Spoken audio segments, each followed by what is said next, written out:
Malcolm could see almost nothing. Apart from the profound darkness of the sky and the slashing rain, the canopy obstructed everything ahead. Besides, it caught the wind and made the canoe lurch unpredictably to the left and right, so he would have found it hard to get a visual fix on anything, even if he could see it. For a few minutes, he thought he'd made a horrible mistake in embarking in the canoe, and that they'd be drowned for sure. But what else could they have done? Bonneville would have caught them, stolen Lyra, killed her. He concentrated on keeping the little boat as upright as possible, steering, not paddling. The force of the flood was sweeping them along without any effort from him, but he had no idea where they were, or what they might smash into at any moment. A tree, a bridge, a house. He tried to push the thought away. There was another problem, too. Malcolm was sitting at the stern, and in order to keep the paddle in the water, he had to leave his end of the canoe uncovered by the cold silk tarpaulin, and the unceasing rain was filling the boat so quickly that his feet were already covered. "As soon as we find something solid, we'll tie up," he shouted to Alice, "and bail this water out." "All right," was all she said. He leaned to the right, trying to see round the canopy, trying to keep the brim of his sou'wester out of his eyes, trying to make out anything in the teeming murk. Something large, tall, dark swept past. A tree. Asta appeared ahead, owl-formed, from the rearmost hoop, though the great raindrops slapping at her wide eyes made it almost impossible to see anything. Then suddenly, "Go left! Go left!" she screeched, and Malcolm dug the paddle into the water and heaved with all his strength as a low-hanging tree slashed its way along the canopy and nearly snatched his sou'wester off his head. "More trees!" she cried again. Malcolm dug in the paddle with all his might, shoving desperately against the current, and found the canoe swirling around and bumping and scraping against branches and twigs. And then a thorn-laden branch swept across his face, making him yell, and startling Lyra into loud sobs. "What is it?" called Alice. "Nothing." "It's all right, Lyra," he called back, though his eyes were filled with tears of pain, and he could hardly think. But he kept hold of the paddle, and then found a heavy branch nudging at the hoop where Asta was perching, and he seized that and held the canoe still against it. He dropped the paddle at his feet and groped for the painter with his free hand. He found it, flung it over the branch, and fumbled a bowline with his cold, wet, trembling fingers. "Under your feet somewhere there's a canvas bucket," he called. And while Alice looked for that, he pulled the canopy back over the last hoop and fixed it around the gunwale, leaving only one fastening open.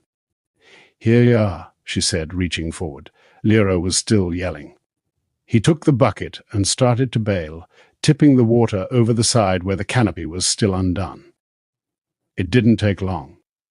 Then he realized his boots were full of water too, so he struggled to pull them off and empty them. He fastened the tarpaulin and leaned back, exhausted, and let Asta explore the scratches on his face with a soft, clean puppy tongue. It hurt even more, but he tried not to yelp. At least with the tarpaulin over the boat, he wasn't out in that brutal rain anymore.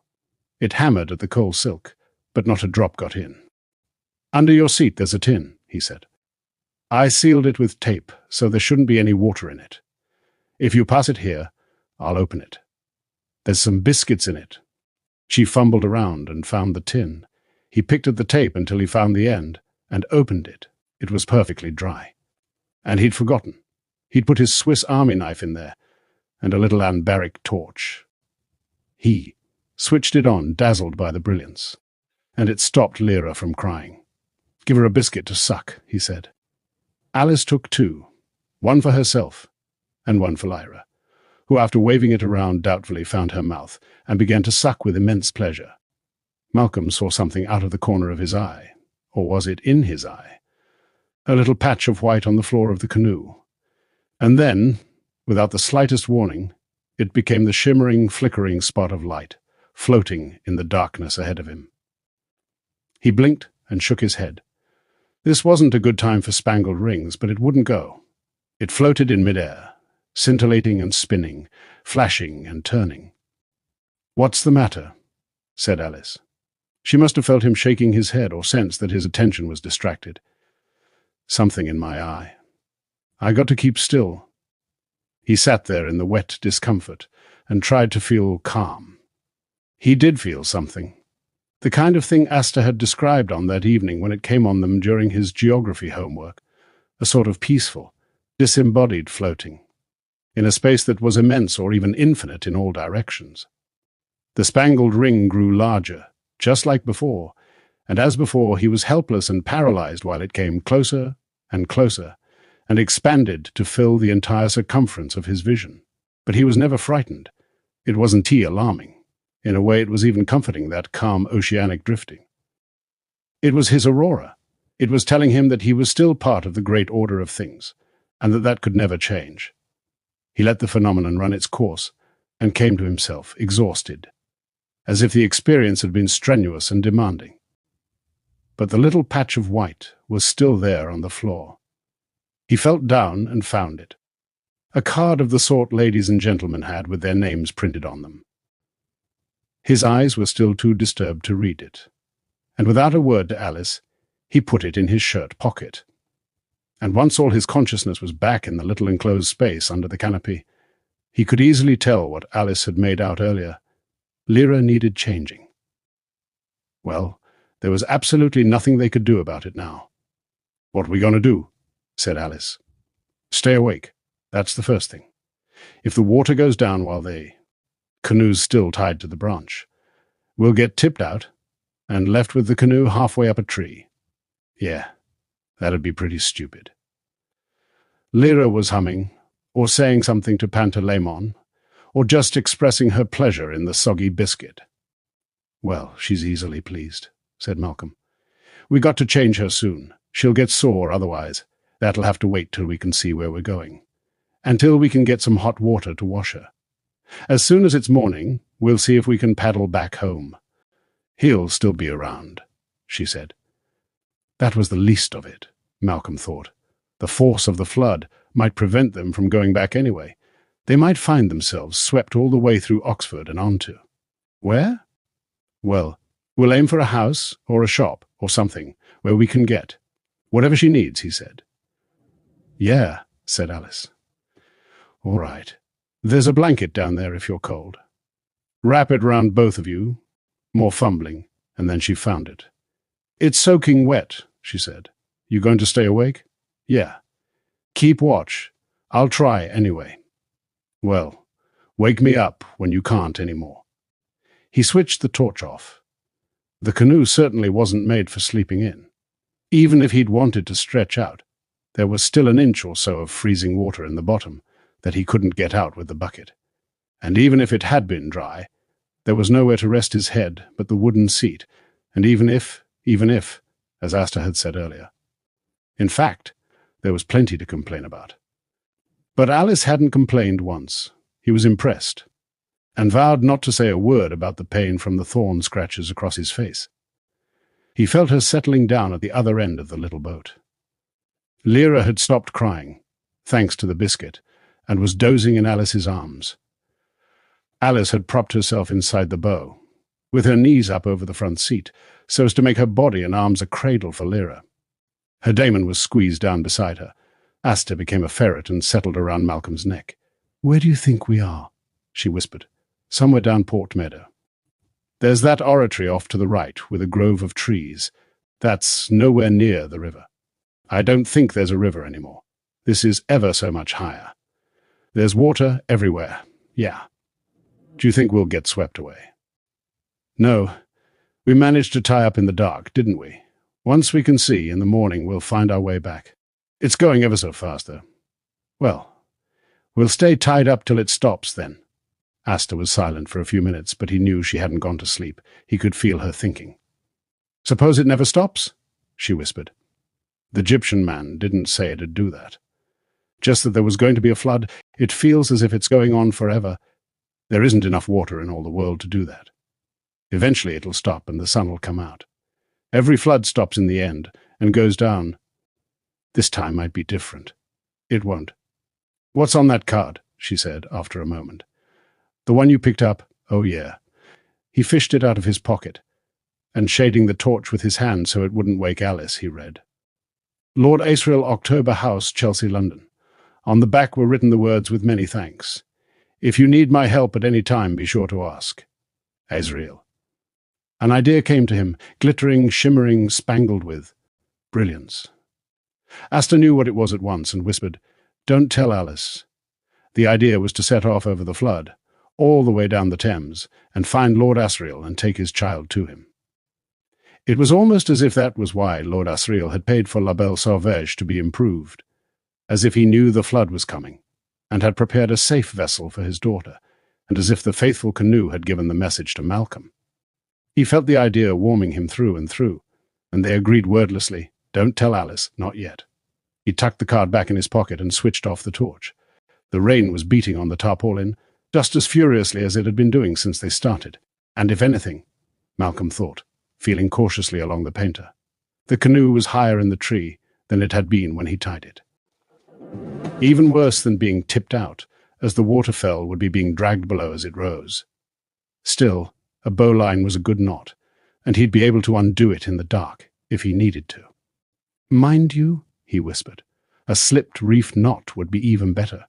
Just one pull." "Should have practiced," Asta whispered back. Another few minutes of silence. He felt his head nodding and snapped it upright. "Don't fall asleep," she urged. "I'm not sleepy." "Yes, you are," Malcolm supposed he replied. But the next thing he knew was when his thorn-slashed face met the gunwale. He'd slipped over little by little till he was almost horizontal.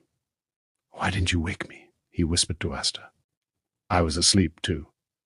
He struggled up, blinking and yawning, and rubbing his left eye, where the skin wasn't as scratched as the other side was. "You all right?" came in a quiet voice from Alice. "Yeah. I just slipped over sideways. I thought you was going to stay awake. I was awake. I just slipped. Yeah." He settled himself upright again and checked the branch.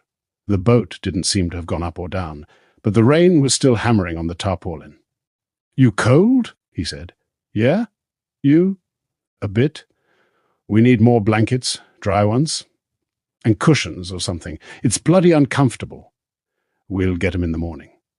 "I'm going to try and paddle back home when I can see where we are," he said.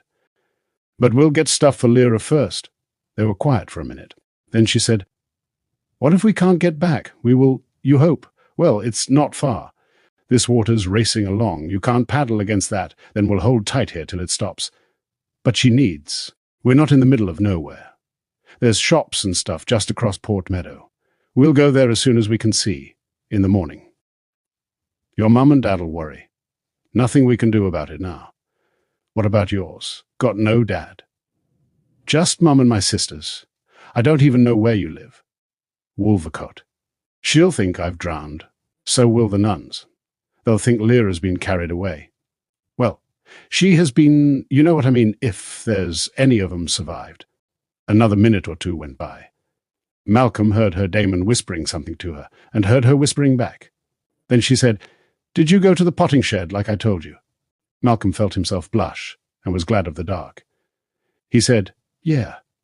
He was there with Sister Katerina. What were they doing? I couldn't really see. I know what they were doing, bastard. I wanted to kill him, you know, Bonneville. When I hit him, why? 'Cause he'd been nice to me. You wouldn't understand. No, I don't. But if you did kill him, I wouldn't tell anyone. You think he's really after Lyra? Well, you told me that.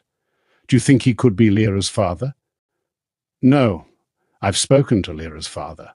The real one, when? He told her about the strange nighttime episode in the Priory Garden, and about lending Lord Asriel the canoe. She didn't scoff in disbelief, as he'd thought she would. What did he do with her? I told you. He walked up and down, holding her and whispering to her. They were practically whispering themselves, speaking as quietly as they could under the rain. Alice said nothing for a minute or so. Then she said, "Did you hear what he was saying?" "No." "I was keeping watch by the Priory wall, but he looked as if he loved her." "Yeah, certainly." Another minute went by. "If we can't get back," she said. "If we just get swept away, right." "Yeah." "What are we going to do with her?" "Probably Probably see if we can get to Jordan College because of Scholastic Sanctuary, he explained as well as he could. Are full of old men. They wouldn't know what to do. They'd pay someone to do that, probably. They could probably write to Lord Asriel, and he'd pay. Or else maybe come and get her himself. Where is that college, then? Alice said. On Turl Street. Right in the middle of town. How'd you know about that sanctuary thing? Dr. Relf told me, he said, and explained how she'd left a book at the Trout with her address in it, and he'd taken it back to her. He said not a word about the acorn or the spying. Talking to Alice was a lot easier in the dark. He spun the story out, even though he'd told it before, thinking it would help to keep her awake, not realizing for a moment that that was her purpose with regard to him. Where did you say she lived? In Jericho. Cranham Street. It'll be underwater now. Downstairs anyway. I hope she did what I told her to and moved all her books upstairs, if in the morning the water on Port Meadow lay calm and still like a great lagoon, and the sun came out and glittered and sparkled on the water, and all the buildings of Oxford shone against the blue sky, as if they'd been freshly painted. It would be easy to get across to the city centre and find Jordan College, he thought. And what a delight it would be to paddle towards them and slip along canal-like streets and tie up by second-floor windows and look at all the odd views and strange reflections. And on the way they'd find somewhere that had the supplies Lyra needed, which would include milk now, because she'd had nothing but a biscuit. And she had to have something clean to drink, because the water they floated on would be full of stirred-up dirt and dead animals. The ghosts of all the animals would be crying under the water. He could hear them now. Ha! Ha! Ha! Alice was kicking his ankle. Malcolm, she whispered savagely. Malcolm! Yeah, I'm awake. What's that? Is that him? Shut up! He strained to hear. That ghastly laugh was unmistakable, but where was it? The rain had not ceased. The wind was still moaning and whistling in the bare boughs all around. But through the chaos of natural sounds, Malcolm could make out something different and regular, the splash of oars, the creak of ungreased oarlocks, and that.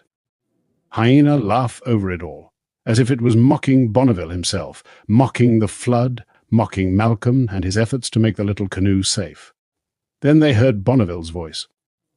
Shut up, you bitch. Shut your crazy mouth, filthy noise. Bite your other bloody leg off. Go on, chew on that. Shut up.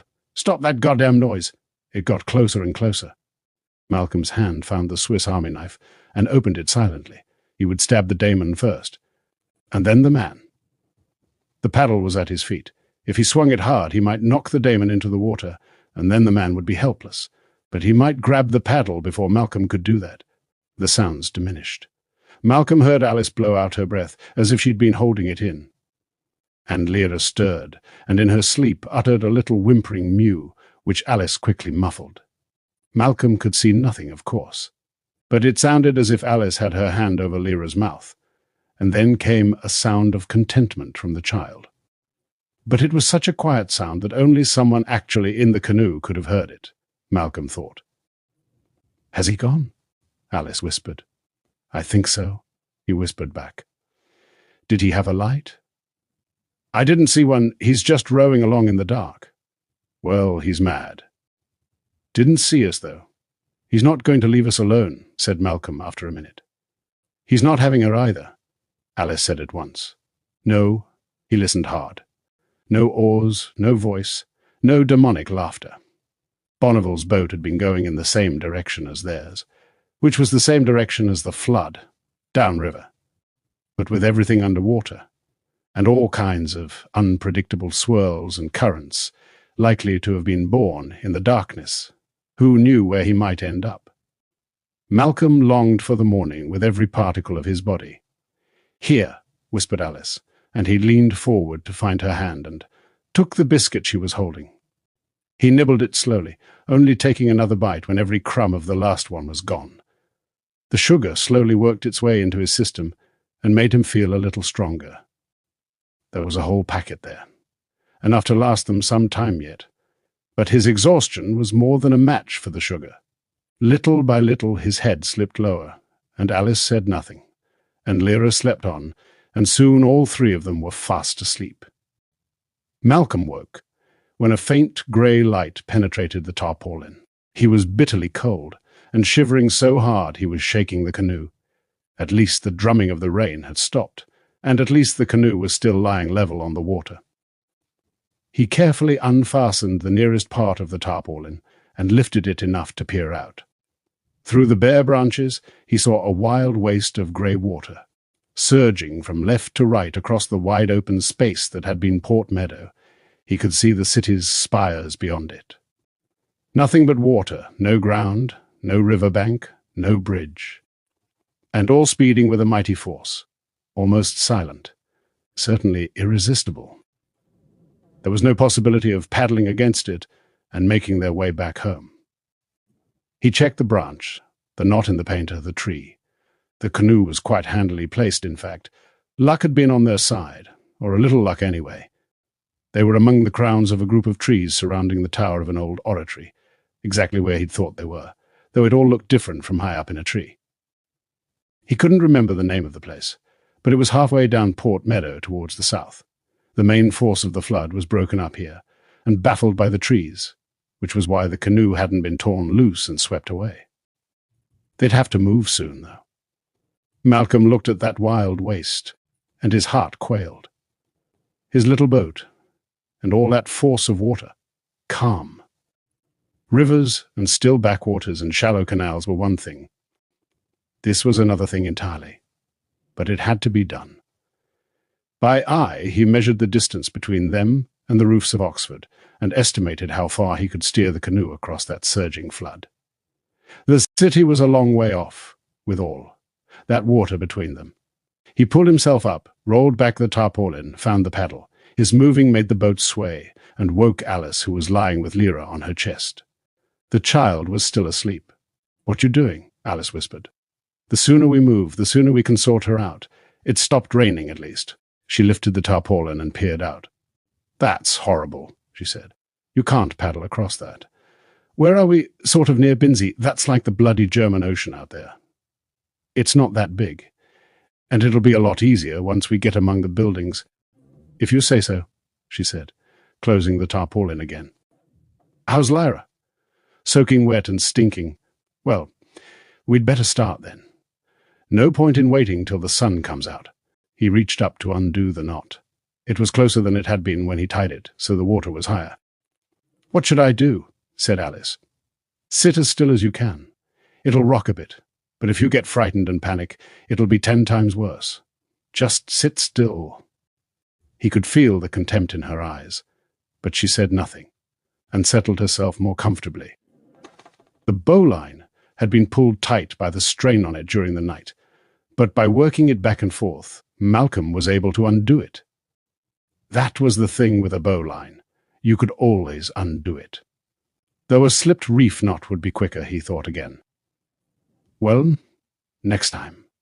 As soon as the painter was free, the canoe began to swing away from the trees.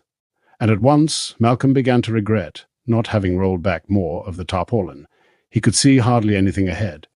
"I'm going to undo the tarpaulin," he said. "Not all of it. Just enough so as I can see ahead. You should have. I know." She held her tongue. Malcolm thanked those Egyptian craftsmen who'd made the fastenings, because they all came free with great ease. Alice reached up to pull the coal silk back towards herself, and then he could see a lot better. He took the paddle and tentatively moved the canoe out into the open. Immediately the current seized it and spun it round so the stern was leading. And Malcolm knew his mistake. Nothing should be tentative. He dug the paddle in the water till the boat was the proper way round. And to her credit, Alice did as he'd told her and said not a word. Then Malcolm tried to strike a course across the open waste of sweeping water and made hardly any progress. He could see the roofs of Jericho, the Campanile of St. Barnabas, the great classical building of the Fell Press, the spires and towers of central Oxford itself, but they were far off and unreachable. The flood had its own idea about where the canoe should go. All right, concentrate on keeping steady and hope to avoid any underwater snags. Actually, the thought of striking anything below the surface was so abominable that Malcolm put it out of his head at once. The canoe was whirled forward, with as little purchase on the water as a twig.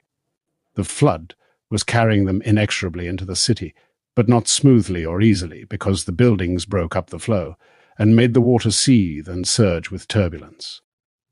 Malcolm couldn't keep the canoe steady. All he could do was stop it from tipping over and hope that they'd find a calmer patch of water near Broad Street and Jordan College. The idea of going all the way to London seemed like a fantasy of the night. Jordan College, sanctuary, safety, that was the priority now. The great mass of water coming off Port Meadow had forced its way through the grid of narrow streets in Jericho and was racing down the wide boulevard of St. Giles, having been joined by even more powerful streams coming down the Banbury and Woodstock roads.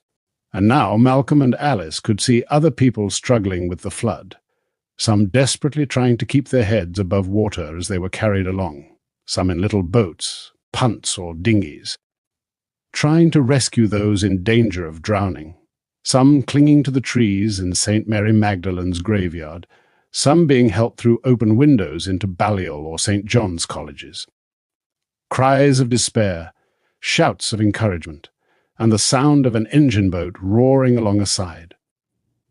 Street all mingled with the crash of the water against the ancient stone buildings, and before Malcolm had the canoe ready to turn into Broad Street, La Belle Sauvage was nearly capsized by the turbulence.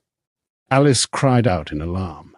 Malcolm dug the paddle into the water with all his strength and kept the little craft upright, but at the cost of missing the turn into Broad Street. Before he could do anything about it, they were already in the Corn Market. "Ship Street!" cried Hawkaster, and Malcolm shouted back, "I know, I'm trying," as he forced the canoe towards the Tower of St. Michael Northgate, at the corner of the little street that led directly to Jordan. But the way was blocked. Part of the tower had fallen, and the flood surged and foamed against the great heap of stones at the entrance to the street. The only way was to go forward again, and hope he could turn on to Market Street. But that was foiled too. A large wagon carrying vegetables to the covered market had smashed against the shop on the corner. Boxes of cabbages and onions bobbed on the water, and the horse pulling the wagon lay drowned between the shafts. There was no passage through here either, and the flood bore them on, relentlessly, towards the crossroads at Carfax, where again Malcolm tried to force the canoe left and onto the High Street, in the hope of turning onto Turl Street and reaching Jordan that way. But the little vessel had no more headway than a cork. The flood hurled them across the junction and into St. Aldate's, where the downward slope of the street let the water rush on with even greater speed. "It ain't gonna work," Alice shouted. Malcolm could hear Lyra crying, not with shrill fear, but with a steady note of complaint at the cold and the wet, and the incessant lurching of the canoe.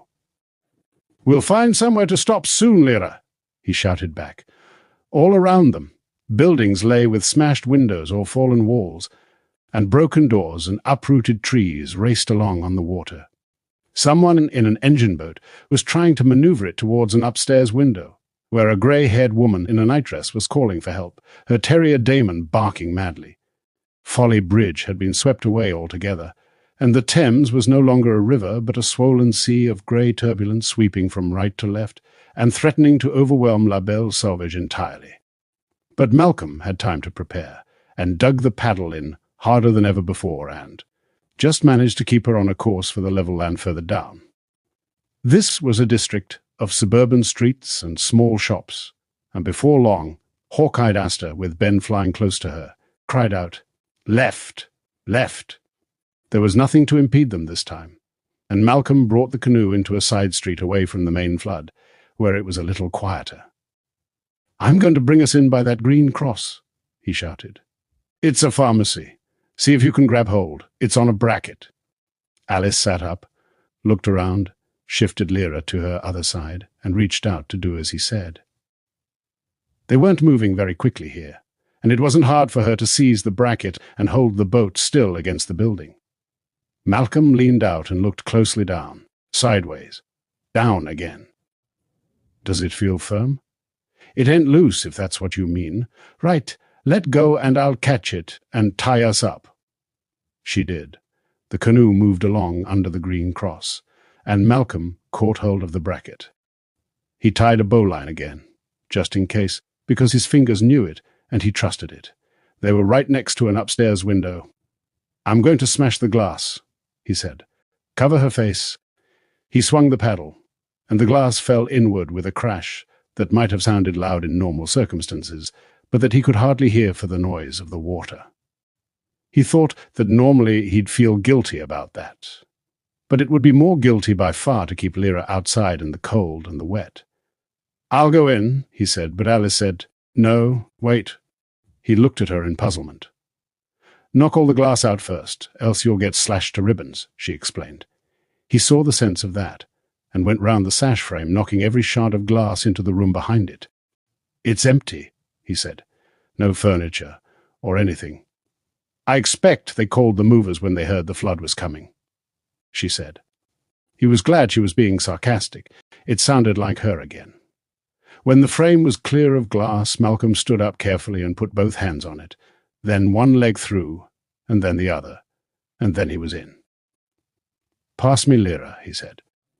Alice had to move to the middle of the canoe, which was difficult, and Lyra was squirming and yelling, which didn't help.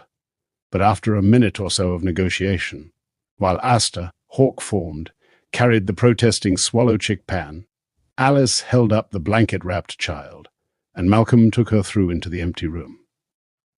"Cool. You smell like a farmyard, Lyra," he said. "That's a champion stink, that is. Well, we'll clean you up soon." "We," said Alice, now in the room beside him. "I like that we. You'll be off tying knots or something. It'll be me what cleans her up." "A pharmacy's all right," said Malcolm. "But I wish they sold food. Look, there's a storeroom through there." It was as good as a treasure house. In the storeroom was everything needed for baby care, and medicines of all sorts, and even biscuits and various kinds of juice. "We need hot water," said Alice, unimpressed. "There might still be some in a tank." "I'll go and have a look," said Malcolm, seeing a small bathroom and becoming suddenly aware that he badly needed to relieve himself. He found that the lavatory flushed, the taps ran, and there was even a trickle of warmish water. He hastened to tell Alice. "Right," she said. "Now go and find some of them nappies, the ones you throw away. We'll wash her and change her first, and then feed her. If you can find a way of boiling the water, so much the better, and don't drink it." There were logs and kindling and paper in the fireplace, in the empty room, and Malcolm looked for a saucepan or something to boil water in, blessing the far-seeing proprietor who had stocked his shop so comprehensively. No doubt there was every kind of domestic utensil downstairs, but as the floodwater had risen to just under the top step of the staircase, there was no way of getting them, and what a stroke of luck that they stored their wares up here rather than in a basement. And there was even a little kitchen, with a gas stove and a kettle. He took out his knife and struck the sparker again and again on the rasp, producing a shower of sparks each time, which each time failed to light the paper in the fireplace. "What are you doing?" said Alice, throwing him a box of matches. "Idiot!" He sighed, struck a match, and soon had the fire blazing. He filled the kettle from the cold tap and held it over the flames. Lyra had been yelling as Alice washed her and put a clean, dry nappy on her, but it was a shout of general anger rather than distress. Her little Damon, who had been a very dishevelled rat, became a miniature bulldog and joined in the row till Alice's greyhound Damon picked him up and shook him, which startled the child into outraged silence. "That's better," said Alice. "Now keep quiet. I'll give you a feed in a minute, when that boy's boiled some water." She took Lyra into the little kitchen and laid her on the draining board while Malcolm nursed the little flames. He had to wrap his hands in the wet blanket to keep them from burning as he held the kettle. There was nowhere to balance it on the fire. "At least it's drying the blanket," he said to Asta. "Suppose the shopkeeper comes?" his Damon said. "Nobody would expect us not to change and feed a baby. Except maybe Bonneville. It was him in the night, wasn't it? Are we really going to take her all the way to—" "Shh." He looked around, but Alice was in the other room washing Lyra. "Yes," he whispered. "Got to now." "Why not tell Alice, then?" she whispered back. 'cause she wouldn't want to. She'd stay behind or give us away or something. And take Lyra. The fire was settling into a proper glow, and the heat on his hands and his face made Malcolm all the more aware of how cold and soaking wet the rest of him was. He was shifting uncomfortably when Alice spoke behind him. "Where's that water?" "Oh, nearly boiling. You better boil it for a few minutes. Kill all the germs, then let it." "Cool. So I reckon it'll be a while yet before I can mix her feed." "How's she doing?" "Well, she smells better, but her poor little bum's all sore. There must be some cream or something." "Yeah, there is." "Good thing this is a pharmacy and not a bloody ironmonger's. Don't spill that water." The water was boiling, and his hand was feeling scorched. "Can you get me some cold water?" he said. "I need to wet this blanket again. My hand's getting burned." She went out and came back with a jug. She poured the water carefully over the blanket, and his hand immediately felt worse, more tender altogether. He took the kettle away and looked around. "What's the matter?" "I'm going to find something better to hold it with." He didn't have to look far. In the little pile of logs beside the fire, there was one that, when he propped it against the hearth, was the right height to stand the kettle on and half off the fire. "If that falls off." "I know," he said. "You stay and watch it for a minute." He stood up and went to look at Lyra, finding her comfortable enough on the floor with a biscuit in her fist. Asta licked the head of the little puppy Pantaleimon, and Lyra responded with a stream of gurgles. In the storeroom, Malcolm found what he was looking for, a pencil. He wrote on the landing wall, "Malcolm Polstead of the Trout Inn at Godstow will pay for any damage and what we have taken." Then he found a pile of new towels and carried them through to the broken window, where he leaned out and mopped the inside of the canoe. "Let's try and keep you dry now," he said to her. The rain had stopped, but the air was saturated, and the wind was whipping spray off the flood. The level had not gone down at all. "Well, we've only been here half an hour," said Asta. "I wish we could hide it a bit. If Bonneville goes past the end of the street, he'll see it straight away." "But he never saw the canoe in daylight," she pointed out. "It was pitch dark. We might be in a punt, for all he knows." Said Malcolm, fastening the canopy down all round. "Here, Malcolm," Alice called. "Come here." "What?" he said, pulling himself back in through the window. "Sit on that stool and keep still," she said. "Why?" She'd taken the kettle off the fire, so it must have come to a boil. She had a damp cloth in one hand, and with the other she turned his head this way and that, not roughly but firmly, while she dabbed at his face. He realized why as soon as she began. "Ow! Shut up! You look horrible with all them scratches. Besides, you might get germs in 'em. Keep still." He put up with the stinging and held his tongue. When she'd finished cleaning off the dried blood, she dabbed some antiseptic cream on. "Stop wriggling. It can't hurt that much." It did, though he would never dream of saying so. He gritted his teeth and put up with it. "There," she said. "I dunno whether you need a bandage or two. They'll only come off. Suit yourself. Now let me have the stool." "I got to feed Lyra." She tested the temperature of the water, as Sister Fenella had done, and then sprinkled in some milk powder and stirred it up well. "Give us that bottle," she said.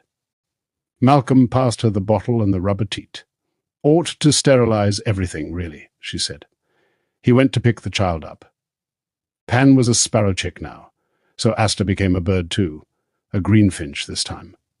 "You finished your biscuit," he said to Lyra. "You won't want any milk then." "I'll have it." She was full of beans, as his mother would have said. He passed her over to Alice, and then went to the window again, because the thought of his mother had brought sudden, helpless tears to his eyes. "What's the matter?" said Alice suspiciously. "Stinging." He leaned out the window, trying to see any sign of movement in the other buildings, but there was none. Windows were curtained or uncurtained, but there were no lights glowing, no sounds apart from the surge and rush of the water. Then he did see something moving. Asta saw it first, and uttered a little gasp and fled to his breast as a kitten. And then he saw it too. It came floating down the street towards them, bumping into the house fronts, dull and soft and half submerged. It was the body of a woman face down in the water, drowned and dead. "What should we do?" whispered Asta. "Nothing we can do." I said should. "That's different. I suppose we should pull her out and lay her down. Sort of treat her with respect. I dunno. But if the shopkeeper came back and found a dead woman in his shop?" For a few moments, it looked as if the poor dead woman was trying to get lodged between the shop front and the canoe. Malcolm dreaded having to reach for the paddle and push her away, but in the end, the current carried her down the street. Malcolm and Asta stopped looking. It felt disrespectful. "What happens to daemons when people die?" Asta whispered. "I dunno, maybe her daemon was small, like a bird, and he's in her pocket or something. Maybe he got left behind." But that was too horrible to think about. They looked back once at the dead woman, now some distance away, and tried to think of something else. "Stores," said Malcolm. "We ought to take as much as we can pack in the boat." "Why?" demanded Alice. She was standing right behind them, giving Lyra a break. He hadn't known she was there. "In case we can't get back," said Malcolm calmly. "You saw how strong the flood is. In case we get swept further down where there aren't any shops or houses or anything, we could stay here. Bonneville's going to find us if we do that," she thought. "Yeah," she said. "Maybe." She patted Lyra on the back, and the child burped loudly. "What's he want her for, anyway?" Alice said. "For what?" "On her parents. I don't know. Anyway, what? That sanctuary thing. We probably couldn't have got her into Jordan College, even if we could have reached it, because you have to say something in Latin. And I don't know what it is. So maybe," Alice looked at him narrowly, "something had changed." "What?" he said. "You never meant to go back, did you?" "Course I did." Suddenly she reached forward and snatched the little white card from his shirt pocket. She read both sides, her face pinched with anger, and flung it to the floor. Then she kicked his leg hard. She couldn't do anything else with the baby in her arms, and now Lyra was picking up her anger and seemed frightened. Malcolm moved out of range. "You're just imagining." "No, I ain't." "You meant to, didn't you?" "Eh? I saw you look at this card in the canoe when you thought I was asleep. And you meant to take me with you to look after the kid." She kicked him again, and her daemon growled and tried to seize Asta, who became a bird easily enough and flew up out of reach. Malcolm simply retreated and picked up the stool. "And what you going to do with that, eh? Hit me over the head? I'd like to see you try. Hush, hush, little one. Don't cry now. Alice has just lost her temper with that little piece of sewage over there, but not with you, my lovely. Put that bloody stool down where it was. I haven't finished feeding her, and put another log on the fire." Malcolm did as she said. When she'd sat down and put the bottle back to Lyra's mouth, he said, "Think what happened last night. We didn't have any choice. We couldn't have done anything different. We had to come to the trout. There was nowhere else to go, no other way to be safe. There was only the canoe. We had to get in it. And, shut up. Just stop bloody talking. I got to think what to do now. We can't stay here. He'll find us. Shut up." Something was trickling down his forehead into his right eye. It was blood. The scratches had opened up. He mopped it with his handkerchief, which, like everything else, was still damp, and retreated to the storeroom. "Well, we knew she had a temper," whispered Asta. The fact was, they were both shaken. Alice's fury was harder to face than the dead woman in the water, harder than the thought of Gerard Bonneville. Malcolm turned to the shelves, but he couldn't see anything. He couldn't think of stocking the canoe, or anything else. His mind was swirling like the flood. "We got to explain," he said quietly to Asta. "Do you think she'll listen? At least if she's got Lyra on her lap." He found a bottle of orange juice and twisted the top off. "What's that for?" snapped Alice when he offered it to her. "Breakfast? Stick it up your arse. Just listen. Let me explain." In return she glared, but said nothing. He went on. "Lyra's in danger wherever she is. Wherever in Oxford, anyway. Even if the Priory is safe and the nuns are all alive, There's two lots of people at least trying to get hold of her. One's Bonneville. I don't know what he's up to, but he wants her, and he's violent and he's mad. He beats his own Damon. I think it was him that broke her leg so she lost it. We can't let him get hold of Lyra. Then there's the Office of Child Protection, said Asta. Office of Child Protection. You heard when I was telling Mum about them. And your Damon? Oh, yeah, said Alice. Bastards. But there's Scholastic Sanctuary, right? Like I told you in the night. Oh, yeah, if it's true. And if we could get back to Jordan College with the flood like this. They'd never let us in anyway. So much for that idea. But there's Lord Asriel, Lyra's father. You remember, I told you, he's on the other side from the CCD, and he clearly loves her. That's obvious. So I thought we should take her to him because no one else would protect her. The Office of Child Protection people will come back to the Priory, and the nuns will be all busy with clearing up and rebuilding, and they wouldn't be able to look after her properly, even Sister Benedicta.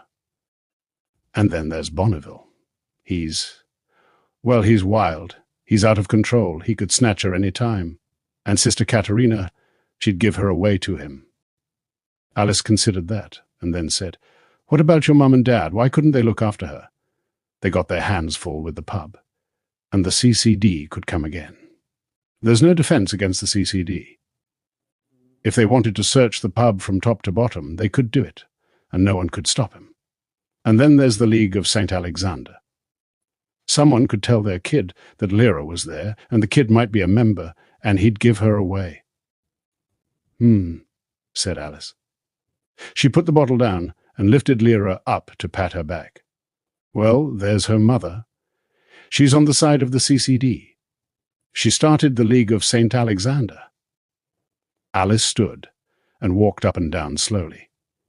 Pantalaimon began a chirruping conversation as a baby swallow, and Lyra joined in, and so did Asta. Alice's Damon, lying mastiff-shaped on the hearth, opened one eye to look. Malcolm said nothing and kept still.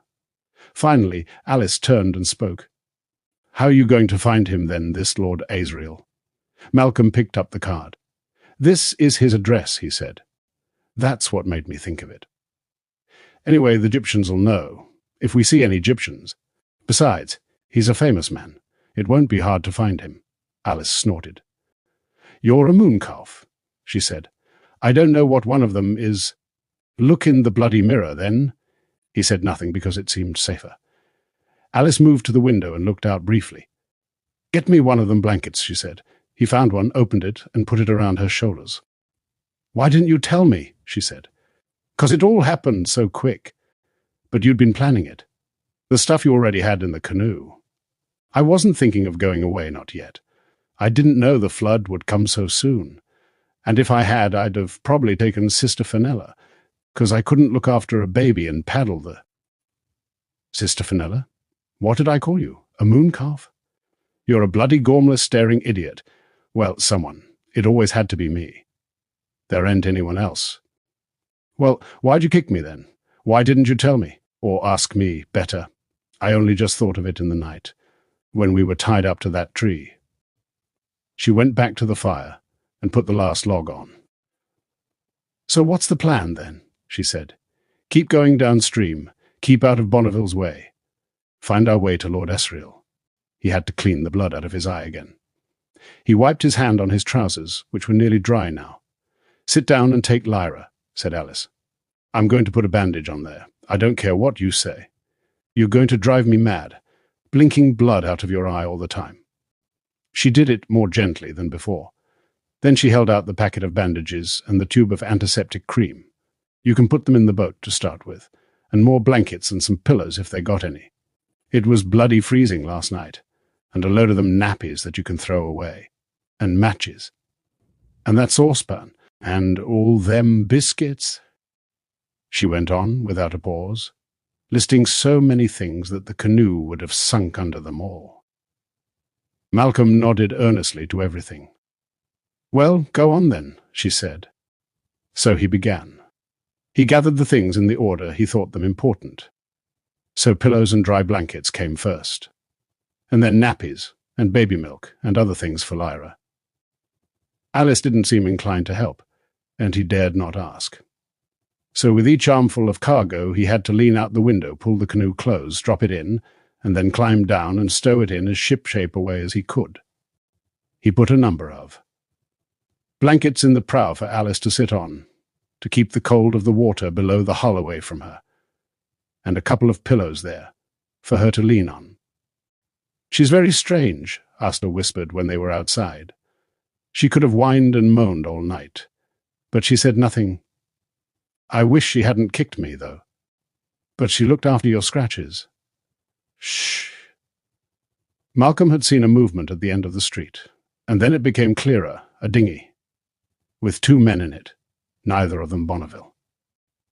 One was rowing, so the other could look forward, and as soon as he saw Malcolm in the canoe, he said something to the rower, who turned to look.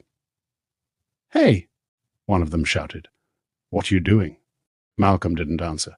Instead, he called in through the window, "Alice, bring Lyra here." "Why?" she said, but he turned away. The dinghy was much closer. The man was rowing fast. When they were near enough for Malcolm not to have to shout, he said, "We got a baby to look after. We had to go in here, because she was freezing." Alice appeared beside him and saw the men, who were now close enough to reach out and take hold of the canoe. "What do you want?" she said, holding Lyra in her arms. The child was nearly asleep. "Just making sure everything's all right and no one's doing what they shouldn't," said the man who wasn't rowing. "You got a baby there?" said the rower. "It's my sister," said Alice. "Our house was going to fall down when the flood come, so we got away in the boat. But we been out all night, and she's ever so cold, and we had to stop and find somewhere to feed and change her. If there was someone here, we'd have asked, but the place was empty." "What you putting in the boat?" the other man asked Malcolm. "Blankets and pillows. We're going to try and get home because our parents will be worried, but in case we got to stay in the boat another night." "Why don't you just stay here?" "'Cause of our parents," said Alice. "Didn't you hear? They'll be worried. We got to try and get back soon as we can." "Where to?" "You a policeman or something? What's it got to do with you?" "Sandra, they're just looking after the place," said Malcolm. "We live in Wolvercote. Last night we got swept all down Port Meadow. We're going to try and get back through the city, but in case we get stuck again." "What's your name?" "Richard Parsons. This is my sister Sandra. And the baby's Ellie. Where was your mother and father last night?" "Our grandmother was took ill yesterday. They went to see her, and while they was out, the flood come. The rower was manipulating his oars to keep the boat still on the water. He said to the other man, 'Leave 'em be. They're all right. You know it's theft what you're doing.' The other man said. "Looting?" "It ain't looting," said Alice, but Malcolm spoke over her and said, "We're only taking what we need to stay alive and keep the baby fed. And as soon as the flood goes down, my dad'll come down here and pay for what we took if you make your way into town," said the rower, "and find the town hall. You know where that is? St. Aldate's." Malcolm nodded. "There's an emergency station there. It's full of people being flooded out, and plenty of helpers. You'll find everything you need up there." "Thanks," said Malcolm. "We'll do that. Thank you." The men nodded and began to row away. "Sandra," said Alice with deep contempt, "couldn't you think of nothing better than that?" "No," said Malcolm. And 10 minutes later they were moving again. Sandra Alice wrapped up warm in the bow, a clean and dry, and fed Lyra, Ellie fast asleep on her chest. La Belle Sauvage was lower in the water than she'd been since Malcolm took Sister Benedicta to the parcel depot. But she moved with all her new eagerness, and responded to the paddle like a powerful steed to her master's touch on the reins. Well, Malcolm thought, it could all have gone far worse. They were still alive, and they were moving south.